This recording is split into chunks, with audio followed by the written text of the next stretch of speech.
Hello everyone, कैसे हैं आप सभी। I hope you are doing well. मैं हितेश दुबे आप सभी का स्वागत करता हूं आदर्श परिवार एवं आधुनिक नालंदा यूपीएससी एवं स्टेट पीएससी निःशुल्क कोचिंग क्लासेस के इस ऑनलाइन कार्यक्रम में। इस सीरीज़ में हम रोज़ चर्चा करा करेंगे कुछ ऐसे विषयों के ऊपर जो हमारे सिलेबस के लिए इम्पॉर्टेंट। और वो विषय कौन से होंगे? करंट अफेयर्स बेस्ड, यानी करंट अफेयर्स के लिए जो रिलेवेंट न्यूज़पेपर्स होते हैं, चाहे वो द हिंदू हुआ, इंडियन एक्सप्रेस हुआ, डाउन टू अर्थ हुआ, या द हिंदू बिजनेस लाइन हुआ। ऐसे कुछ चुनिंदा अखबार है जो पीएससी एग्ज़ाम्स के लिए बहुत इंपॉर्टेंट पाए जाते हैं, मतलब माने जाते हैं। और साथ ही साथ ये भी देखा जा रहा है कि अदर जो कॉम्पिटिटिव एग्ज़ाम्स हैं उनमें भी कुछ पिछले कुछ सालों से अगर हम देखें तो उनमें भी करंट अफेयर्स का जो पोर्शन है वो दिन ब दिन बढ़ता चला जा रहा है। तो हम प्रयास करेंगे कि इस करंट अफेयर्स के जो सेशन है, भले ही हम एक एडिटोरियल के ऊपर चर्चा करें, लेकिन उस एडिटोरियल से हम ये सीख पाएँ कि हम उसमें से हमारे लिए इंपॉर्टेंट चीज़ें कैसे निकाल पाते हैं। तो चलिए शुरू करते हैं हमारा लेक्चर बिना किसी समय को व्यर्थ करे हुए। आज का जो हमारा टॉपिक है वो है the missing links in IMEC as shown by the Gaza war.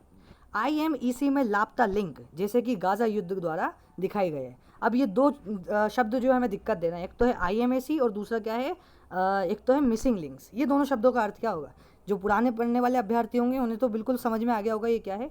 IMEC है India middle east Europe economic corridor, यानी जो एक कॉरिडोर है जो भारत ने और कुछ देशों ने मिलकर स्थापित किया है। साथ ही साथ ये मिसिंग लिंक्स क्या है, इन सब चीज़ों के बारे में चर्चा करेंगे आज के एडिटोरियल में। सबसे पहले देख लेते हैं हमारे लिए कहाँ के लिए इंपॉर्टेंट है, ये क्यों हमारे लिए रेलेवेंट रहेगा और कहाँ कहाँ हमारे से प्रश्न पूछे जा सकते हैं। तो देखें, यूपीएससी के सिलेबस में जीएस पेपर 2 में IR का जो पोर्शन है उसमें हम देखते हैं कि बायलैटरल रिलेशन वाली जो यूनिट है उसमें लिखा हुआ है भारत के हितों को प्रभावित करने वाले कारक। ये IMEC जो है, ये IMEC भारत के हितों को प्रभावित करने वाला एक कारक है, इसलिए ये हमारे लिए पढ़ना इंपॉर्टेंट हो जाता है। साथ ही साथ सेकंड यूनिट में हमसे ये पूछा जाता है डेवलप्ड और डेवलपिंग नेशंस की जो पॉलिसीज़ होती हैं वो भारत को कहाँ कहाँ इम्पैक्ट करती हैं। तो यहाँ पर हम देखें कुछ देशों की नीतियाँ होंगी जो भारत को इम्पैक्ट करेंगी, तो उनके बारे में भी डिटेल में चर्चा हम इस एडिटोरियल में करेंगे। चलिए आगे बढ़ते हैं और देखते हैं कि ऐसे में ये हमारे लिए कहाँ इंपॉर्टेंट रहेगा, ऐसे में हम कहाँ इसका इस्तेमाल कर सकते हैं। दो ऐसे आपसे पूछे गए थे, एक तो पूछा गया था 2019 में और पूछे गए थे 2022 में। 2019 में क्वेश्चन पूछा है courage to accept and dedication to improve are 2 keys to success, यानी स्वीकारोक्ति का साहस और सुधार करने की निष्ठा सफलता के 2 मूल मंत्र होते हैं। यानी इसके माध्यम से इसमें हम एक पैराग्राफ में ये लिख सकते हैं कि यहाँ पे स्वीकार करने की भारत को ये आवश्यकता है कि IMEC में कुछ स्ट्रक्चरल रूप से 2 कमियाँ देखने को मिल रही है, चैलेंज देखने को मिल रहे हैं। एक है शॉर्ट टर्म के लिए, एक है लॉन्ग टर्म के लिए। उन दोनों को स्वीकार करें कि हाँ ये हमारे लिए एक चैलेंज है, फिर उसमें सुधार करने का भी प्रयास करें। अभी आप लोग बिल्कुल टेंशन नहीं लेंगे कि ये 2 चुनौतियाँ क्या है, आगे हम लोग पढ़ने वाले, लेकिन मैं आपको बता रहा हूँ कि हम इसका इस्तेमाल कैसे कर सकते हैं। सेकेंड एडिटोरियल है भाई 2022 का। 2022 में एडिटोरियल में मतलब इसमें ऐसे में पूछा है, क्या पूछा है, you can not step twice in the same river.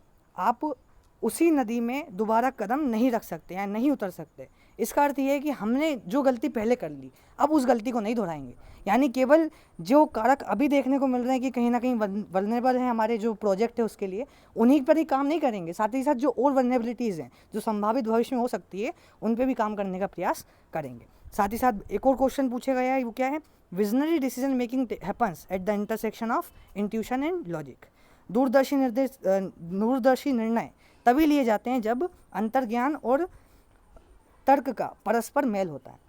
अंतर्ज्ञान और तर्क ये इथिक्स के कॉन्सेप्ट हैं जो हम समझेंगे कभी ना कभी, इथिक्स के समझे होंगे, और जो पुराने अभ्यर्थी होंगे वही समझे होंगे। इंट्यूशन अगर समान भाषा में बोले तो हमारा ऐसा अनुमान कि कुछ हो सकता है, अंदर से लगे कि नहीं कुछ हो सकता है, उसको और कुछ रीज़न को यानी कोई तर्क को, जब ये दोनों चीज़ मिलके हम कोई निर्णय लेते हैं तो उसे कहा जाता है विजनरी डिसीजन। अब हम क्या करें, आज वर्तमान में हमें क्या है, जो तर्क दिख रहे हैं कि यार 2 दिक्कतें, एक तो गाज़ा पट्टी वाली दिक्कत है कि वहाँ पर एक इशू बन रहा है, एक होती विद्रोहियों का इशू बन रहा है, और भी रेड सी में इशू बन रहा है। तो इन सब चीज़ों को देखें कि ये तर्क हैं कि हाँ साहब हमें कुछ ना कुछ सुधार करने की ज़रूरत है, लेकिन हमें इंट्यूशन की भी ज़रूरत है, यानी दूरदर्शी निर्णय के लिए हमें इंट्यूशन की ये ज़रूरत है कि भविष्य में क्या दिक्कत हो सकती है, भविष्य की दिक्कतों को भी हम समझें। तो इसमें आप ऐसे में इस तरह से इसको इस्तेमाल कर सकते हैं। आगे बढ़ते हैं। देखते हैं चर्चा में क्यों रहा है। इस एडिटोरियल में मुख्यतः क्या है, दो चीज़ों के बारे में चर्चा की जा रही है। एक तो यहाँ पे आईएमईसी के बारे में डिटेल में बताया जा रहा है कि इसका जो भारत मध्य पूर्व यूरोप आर्थिक गलियारा है, या जो मैंने कहा था आईएमईसी शॉर्ट फॉर्म में, ये इसके ऊपर क्या है, और साथ ही साथ चाबहार बंदरगाह, इसके बारे में डिटेल में चर्चा करी गई है इस एडिटोरियल में। लेकिन हम इसको रेलेवेंटली अभी देखेंगे कि इसके परिप्रेक्ष्य में आगे हम देखेंगे केवल आईएमईसी के पॉइंट ऑफ व्यू से। देखते हैं भाई, सबसे पहले हम देखेंगे भारत मध्य पूर्व यूरोप आर्थिक गलियारा यानी आईएमईसी है क्या। ये आईएमईसी जो है ये एक प्रोजेक्ट है जिसकी स्थापना कब हुई थी, इसकी घोषणा की गई थी सितंबर 2023 में नई दिल्ली में यानी भारत में। और कब, जब भारत ने शिखर सम्मेलन G20 शिखर सम्मेलन की अध्यक्षता की थी, उस समय इसकी घोषणा की थी। अब ये है क्या, ये क्या है, आईएमईसी परिवहन गलियारे का एक नेटवर्क है, यानी जो परिवहन ट्रांसपोर्टेशन होता है उसका गलियारे यानी कॉरिडोर का एक नेटवर्क है जिसमें रेलवे लाइंस, समुद्र लेन शामिल है। अब देखते हैं इसकी आर्थिक एकीकरण किस तरह से ही कर पाता है। इससे एशिया, अरब की खाड़ी और यूरोप के बीच एकीकरण के माध्यम से आर्थिक समृद्धि में मदद मिलने की उम्मीद है। यानी इसके माध्यम से जब हमारा भारत जो होगा, भारत क्या पूरा एशिया इसमें इसके माध्यम से जब कनेक्ट हो जाएगा यूरोप से, बीच के जो नेशंस होंगे उनको तो आर्थिक तौर पर फ़ायदा पड़ेगा ही पड़ेगा, यूरोप और भारत को भी बहुत ज़्यादा फायदे को देखने को मिलेगा। साथ ही साथ सहभागी देश यानी जो इसके सहभागी देश है जिनने मिलकर इसके साथ एग्रीमेंट करा है कि हम इस प्रोजेक्ट में काम करेंगे, वो कौन कौन से हैं, वो सारे उसमें है। एक तो भारत, दूसरा है संयुक्त अरब अमीरात यानी यूएई, एक है सऊदी अरब, एक है यूरोपियन संघ यानी यूरोपियन यूनियन, फ्रांस, इटली और जर्मनी, और साथ ही साथ अमेरिका, ये सारे हैं। अब हम बात बार बार कर रहे हैं भाई आईएमईसी ये है क्या। जैसे कि आप देख पा रहे होंगे, ये है India middle east Europe economic corridor, जो कि शुरू होता है हमारे गुजरात वाले रीजन से, और यहाँ से हम कहाँ से जाते हैं, समुद्री मार्ग से पहुँचते हैं यूएई के बंदरगाहों पे, और जिसके बाद हम यूएई के जो भूखंड है वहाँ से ट्रैवल करने के बाद पहुँचते हैं सऊदी अरेबिया से, और सऊदी अरेबिया से ट्रेन के मार्ग से पहुँचेंगे हम जॉर्डन से, फिर इसराइल में, फिर इसराइल के बाद हम पहुँच जाते हैं मेडिटेरेनियन सी से, फिर मेडिटेरेनियन सी से यहाँ पहुँचते पहुँचते हम गए जो यहाँ का फ्रांस है, फिर जो जर्मनी है, ये पूरे एरिया को कनेक्ट करता है, यानी जो पूरे सदस्य देश है उनको इस माध्यम से वो कनेक्ट करता है। हमें याद कौन से 2 पॉइंट अभी के लिए रखने हैं, हालांकि याद तो पूरे ही रखना है, संभावित तौर पर इस पर क्वेश्चन बन सकते हैं, तो इसको हमें याद रखना है मेन 2 पॉइंट्सों को। एक तो पॉइंट है ये वाला जो आप देख पा रहे होंगे, और एक पॉइंट है हमारा ये वाला, यानी एक तो इसराइल वाले चीज़ को याद रखना है और एक यूएई वाले पॉइंट को याद रखना है। चलिए लौटते हैं हमारी प्रेजेंटेशन पे, आगे बढ़ते हैं और देखते हैं कि इस प्रोजेक्ट के घटक कौन कौन से, इसके ऊपर चर्चा करते हैं। यानी इस प्रोजेक्ट के अंतर्गत कौन कौन मार्गों से देखने को मिलेंगे, तो आप लोग देख चुके वैसे तो उसमें मैप में।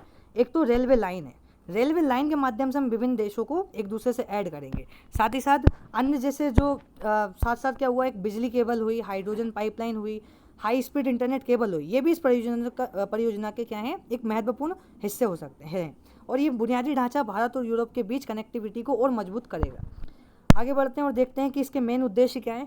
देखिए 3 मेन उद्देश्य इसमें बताए हुए हैं। एक तो है समृद्धि को बढ़ाना है, यानी अपनी जो समृद्धि यानी इकोनॉमी को बढ़ाना, सीधी सी बात है, इकोनॉमिक कॉरिडोर है तो कहीं ना कहीं आर्थिक विकास हमारा होगा, आर्थिक विकास के लिए हमने इसको बनाया है। दूसरा बुनियादी ढांचों का विकास करना, यानी कुछ ऐसे जो कम आय वाले देश हैं उनके हम अभी बुनियादी ढांचे हैं नहीं, तो उस बुनियादी ढांचे को वहाँ तक पहुँच पाए, ये इसका सेकंड उद्देश्य है। और तीसरा उद्देश्य जो कि आप जानते हैं, आप मिडिल ईस्ट है, मिडिल ईस्ट जाना जाता है अपनी राजनीतिक अस्थिरता के कारण, उसमें स्थिरता लाने का भी काम कर सकता है, क्योंकि हम जानते हैं, हमने पूरे इतिहास में देखा है कि जब भी कोई देश किसी देश से आर्थिक तौर पर ज़्यादा इंटरकनेक्ट हो जाता है तो उनके बीच के विवाद जो होते हैं वो धीरे धीरे थोड़े कम होने लग जाते हैं। तो अब जब वो आर्थिक तौर पर एक दूसरे से जुड़ेंगे तो स्वाभाविक सी बात है भू राजनीतिक स्थिरता आ सकती है।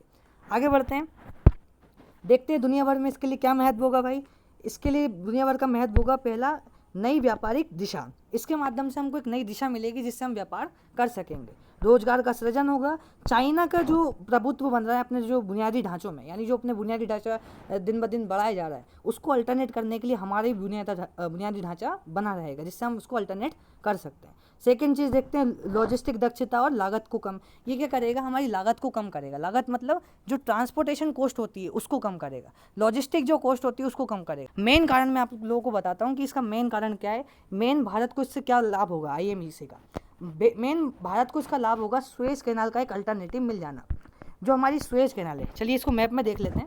मैप दिख रहा होगा आपको, इसमें ये जो रेड सी है, यानी जो लाल आपको दिख रहा होगा, ये लाल इससे जो जा रहे हैं, यहाँ से जाते जाते ये जो छोटा सा गलियारा बना है ना, इसको बोला जाता है, यहाँ से आते हुए यहाँ पे पड़ता है, इसको बोलते हैं सुएज कैनाल। ये सुएज कैनाल एक पतला सा रास्ता है जिसके माध्यम से हम जो मेडिटेरेनियन यानी भूमध्य सागर है इसमें एंटर करते हैं। अब इसके लिए क्या है, हमें ये वर्नेबल सेक्शन इसलिए है क्योंकि यहाँ पर पास ही में ही इजराइल और यहाँ पे गाज़ा पट्टी, जो जहाँ पर टेंशन बना रहता है, और यहाँ पे भी इजिप्ट भी है। अगर कभी इजिप्ट ने कह दिया कि इस कैनाल को बंद कर रहे हैं, कभी ऐसी परिस्थिति बनी, तो भारत अपना व्यापार कहाँ से करेगा? तो उसके लिए हमने क्या करा है, IMEC के माध्यम से ये अल्टरनेटिव निकाला है कि इस सुएज कैनाल कभी बंद भी हो जाती है तो हम क्या करेंगे, इस माध्यम से यहाँ से निकल के चले जाएंगे।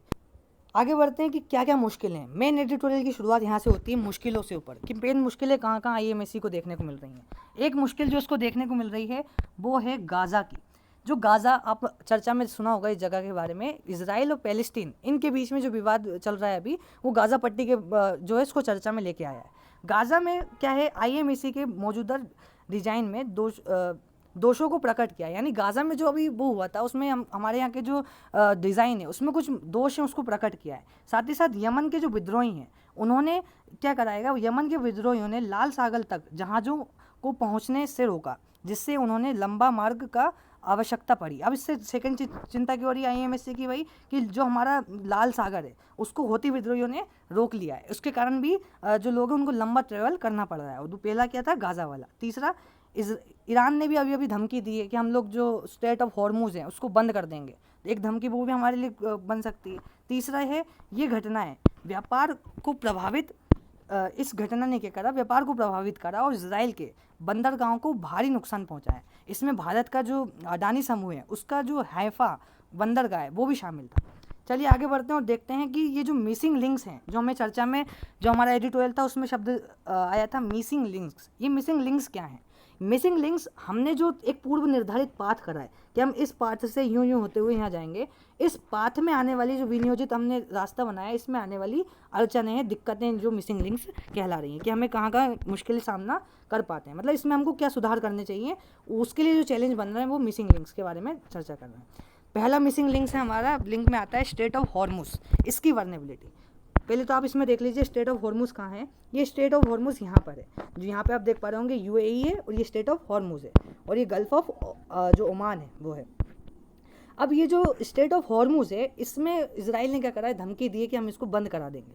अब इसको बंद कराएंगे तो क्या दिक्कत होगी, चलिए देखते हैं।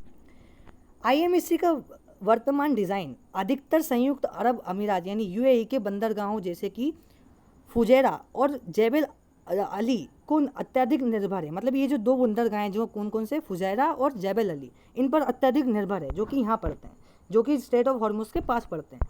ये बंदरगाह हॉर्मुज जलदमरू मध्य के स्थित हैं।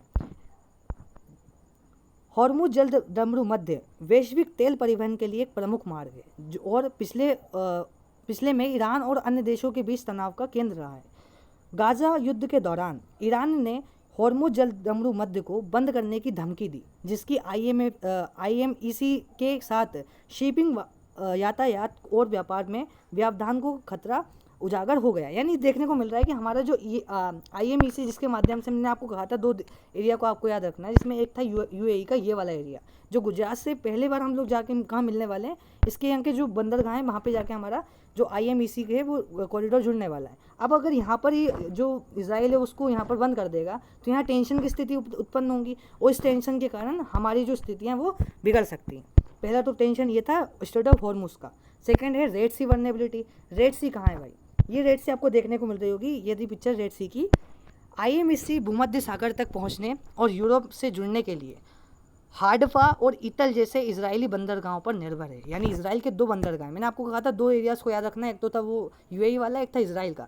इजराइल में दो बंदरगाह हैं, इनका नाम है हाडफा और इतल, इन दोनों पर हम निर्भर हैं। हालांकि गाज़ा युद्ध ने इन बंदरगाहों की हमलों और नाकाबंदी के प्रति मतलब जो भेद्यता है उसको प्रकट किया था, यानी भेद हो सकते हैं, इनको भेदा जा सकता है, उसको दिखाया था कि ये चैलेंज कर सकते हैं हमको, जिस पे हम डिपेंड हैं। यमन के हौती विद्रोहियों ने जहाज़ों को लाल सागर में प्रवेश करने से रोक दिया, जिससे व्यापार बाधित हुआ और इजरायली बंदरगाहों को महत्वपूर्ण नुकसान हुआ। ये स्थिति वहाँ पे उत्पन्न हुई। यह यूरोप तक पहुँचने के लिए लाल सागर के माध्यम से एक ही मार्ग है, मार्ग पर निर्भर रहने के जोखिम को उजागर करता है। यानी कहना चाहता है कि हम जो भूमध्य सागर तक पहुँचने के लिए जो एक ही माध्यम कर रहे हैं, मतलब एक ही चीज़ को अफोर्ड कर रहे हैं, वो हमारे लिए वर्नरेबल हो सकती है। अब बात ये करते हैं कि ये जो विषमताएं हैं ये कहाँ कहाँ हमको चैलेंज कर रही हैं, कहाँ कहाँ हमको देखने को मिल रही हैं। मेन हमारा जो मॉडल है, हमारा जो प्रोजेक्ट है, उसमें दो दिक्कतें नहीं बोल सकते, दो कमियां हैं। एक तो ये है कि हमने अल्टरनेटिव नहीं बनाए। अल्टरनेटिव किन दो चीज़ों के? एक तो था हमारा कौन सा, यूएई के जो बंदरगाह थे उनका, जो यूएई वाला पोर्शन था, इसके लिए हमको एक अल्टरनेटिव की ज़रूरत है। दूसरा किसकी अल्टरनेटिव की ज़रूरत है हमको? दूसरा हमको ज़रूरत है जो इजराइल वाला पोर्शन है उसके लिए, कि अगर इन दोनों एरियाज़ में मान के चलो हमारा परिवहन बाधित होता है तो हम किस जगह से निकल के जाएंगे। तो पहला हमारा जो जोखिम है वो ये है। दूसरा, राजनीतिक अस्थिरता। यानी हम देखते हैं जो हमारा मध्य पूर्व है, यानी जो मिडिल ईस्ट है, उसमें जो राजनीतिक अस्थिरता है वो देखने को मिलती है। यानी भविष्य के मतलब दीर्घकालिक तौर पर हम देखें कि हमारे यहाँ के जो इन्वेस्टर्स हैं, यदि उस मार्ग में जो IMSC है उसमें इन्वेस्ट करते हैं तो उससे जो इन्वेस्टर्स को दीर्घकालिक तौर पर दिक्कत आ सकती है, क्योंकि वहाँ पर जो राजनीतिक अस्थिरता बनी रहती है। इसके माध्यम से क्या होगा, जो हमारा गलियारा है उसका सर्वोत्तम लाभ हम नहीं उठा पाएंगे, क्योंकि बार बार व्यवधान आएंगे राजनीतिक अस्थिरता के कारण। तो ये दो मेन हमारे यहाँ दिक्कतें जो हमारे IMSC मॉडल पे देखी जानी चाहिए। तो इसके समाधान क्या हो सकते हैं, इसको कैसे हम एड्रेस कर सकते हैं? तो पहला समाधान होगा भाई, ओमान को शामिल करना। वापस से मैप पे जाएंगे तो ज़्यादा अच्छे से समझ में। यहाँ आप देख पा रहे होंगे, यहाँ है हमारा ओमान। हम ओमान को ऐड करने की बात कर रहे हैं। ओमान जो है ना, ओमान इससे ये जो स्टेट ऑफ हॉर्मुज है इससे अलग है। यानी आप अगर ओमान के माध्यम से यहाँ से लेके जाएंगे तो क्या होगा, ये जो दिक्कत यहाँ पे हॉर्मुज वाले एरियाज़ में आ रही है ये कम हो सकती है। मतलब ये वाली जो दिक्कत है वो ख़त्म हो सकती है। दूसरा क्या है भाई, दूसरा समाधान हो सकता है मिस्र को शामिल करना। यानी जो हमारा इजिप्ट है, इजिप्ट को हम इसमें शामिल कर सकते हैं। इसके माध्यम से भी समाधान मिलेगा। इसके लिए भी हम देख सकते हैं इजिप्ट कहाँ है, इजिप्ट यहाँ पर है। अगर इस इजिप्ट को हमने शामिल कर लिया तो क्या होगा, हम यहाँ से निकल कर इसके माध्यम से निकल सकते हैं। यानी यहाँ पर जो दिक्कत ये वाले एरियाज़ में, यानी जो इजराइल, जो आपको दिख रहा होगा डार्क ब्लू में, ये जो इजराइल है, डार्क ब्लू में जो इजराइल है, इसके जो दो बंदरगाह हैं जहाँ पर गाज़ा पट्टी में दिक्कत देखने को मिलती है, अगर यहाँ पे कोई दिक्कत होगी तो हम जो इजिप्ट है इसके माध्यम से भी निकल सकते हैं, वहाँ पर जा सकते हैं। तो ये दो समाधान इस एडिटोरियल में बताए गए। अब जो एडिटोरियल में हमारे लिए इंपॉर्टेंट था वो सब हमने पढ़ लिया है। निष्कर्ष में हमने यही देखा है कि ओमान और मिस्र को हम इसमें शामिल करें। साथ ही साथ IMSC में ओमान और मिस्र को शामिल करना परियोजना की दीर्घकालिक व्यवहारिकता और सफलता सुनिश्चित करने के लिए महत्वपूर्ण है। तीसरा हमको क्या देखने को मिलता है कि लचीलेपन को बढ़ावा हमको देना आवश्यक है। यहाँ पर यह कॉरिडोर के लचीलेपन को बढ़ाएगा जो क्षेत्रीय एकीकरण को बढ़ावा देगा। यानी कहने का मतलब ये है कि अगर हम ओमान और मिस्र को भी इसमें शामिल कर लेते हैं तो हम यहाँ पे फ्लेक्सिबल हो जाएंगे। चाहे तो हम इस मार्ग से निकल जाएं, अभी हमारे पास क्या एक ही मार्ग है। अब फ्लेक्सिबिलिटी क्या होगी, जब हमारे पास दूसरा मार्ग भी होगा। यदि ये मार्ग बाधित होता है तो हम इस मार्ग से आसानी से निकल सकें, तो फ्लेक्सिबिलिटी आएगी। आर्थिक अवसरों को अनलॉक करना, हमें आर्थिक अवसर जो है उनको अनलॉक करना है। इससे क्षेत्र में भू राजनीतिक स्थिरता में योगदान करते हुए आर्थिक अवसरों को अनलॉक किया जा सकेगा। अब इससे क्या होगा, जो आर्थिक अवसर जो लॉक हो सकते हैं, इनकी संभावना है, उनको भी अनलॉक किया जा सकता है। तो आज की जो चर्चा है उसमें इतना ही था। चर्चा की हम अंत करेंगे, यानी जो हम अभी समाप्ति कर रहे हैं चर्चा की कर रहे हैं, आगे हम क्या करेंगे और भी जो टॉपिक्स होंगे उनके ऊपर चर्चा करेंगे। एक अच्छे थॉट के साथ हम एंडिंग करते हैं, जो कि परीक्षित भारती सर का है। कितनी भी किताबें पढ़ी हों, अगर जुनून नहीं है तो सब बेकार है, क्योंकि हम पढ़े लिखे साहसियों को जीतते हुए, यानी कम पढ़े हुए साहसियों को जीतते हुए दुनिया ने देखा है और देख रही है। यानी कहने का अर्थ ये है कि केवल किताबें पढ़ने से कुछ नहीं होगा, एक जुनून भी होना चाहिए और साथ ही साथ व्यवहारिक नॉलेज भी हमको मिलनी चाहिए, जिसके माध्यम से हम देख पाएँ। तो आशा करता हूँ कि आपको ये एडिटोरियल समझ में आया होगा। इसी प्रकार के किसी और एडिटोरियल के साथ बहुत जल्द मिलेंगे, करंट अफेयर्स के टॉपिक के साथ। यदि आपको कोई कॉन्सेप्ट समझने में कुछ दिक्कत आई हो तो उसको रिपीट करके एक बार देख लीजिएगा, और अगर कोई डाउट हो तो कमेंट में दिख लीजिएगा। यदि इस PDF को चाहते हैं तो आप टेलीग्राम चैनल पे जा सकते हैं आदर्श परिवार के, उसमें भी आपको देखने को ये जो PDF है वो मिल जाएगा। Thank you everyone.